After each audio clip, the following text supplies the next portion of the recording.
కూటమి ప్రభుత్వం అంటే ఇంతమంది కలిస్తే ఇన్ని విభిన్నమైన నేపథ్యాల నుంచి విభిన్నమైన పార్టీల భావజాలం నుంచి వీళ్ళెవరు నా ఫ్రెండ్స్ కాదు, నా అన్నదమ్ములు కాదు, ఒక కుటుంబం కాదు. మేమందరం కలిపి ఒకటే కుటుంబం కోసం ఆలోచించాం.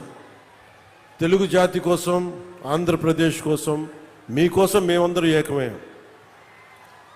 దేనికి నష్టాలైపోతుంది విభజన మాట అనాలంటే అనండి, తప్పేం లేదు.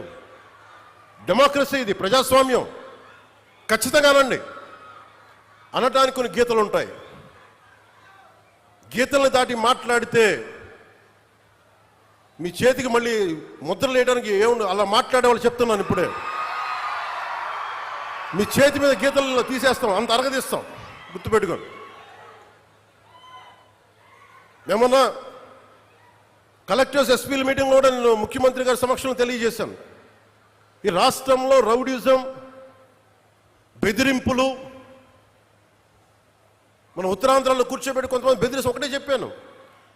రౌడీజం చేసే వాళ్ళని బెదిరించి వాళ్ళని పంపించి కదా మనం వచ్చింది.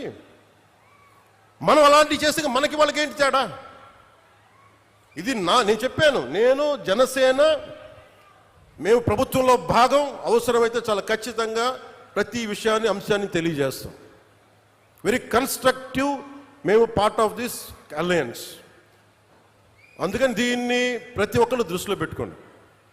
అలాగే మీరు వైసీపీ వారికి కూడా చెప్తున్నాను, నాకు మీరంటే గౌరవం. బొత్స గారు లాంటి నాయకులు ఉన్నారు. మా పార్టీలోకి సామినేని ఉదయ్ భాను గారు లాంటి నాయకులు వచ్చారు. శ్రీనివాసులు గారు లాంటి నాయకులు వచ్చారు ఒంగోలు నుంచి. బాలినేని శ్రీనివాసులు లాంటి గారు. అప్పుడు వాళ్ళు బ్యాలెన్స్డ్గా ఉన్నారు, ఇప్పుడు బ్యాలెన్స్డ్గా ఉన్నారు. కానీ మీరు కూర్చొని పాత పద్ధతిలోనే మళ్ళీ మేము ఇష్టారాజ్యాంగంగా చెడతామంటే నేను విసిగి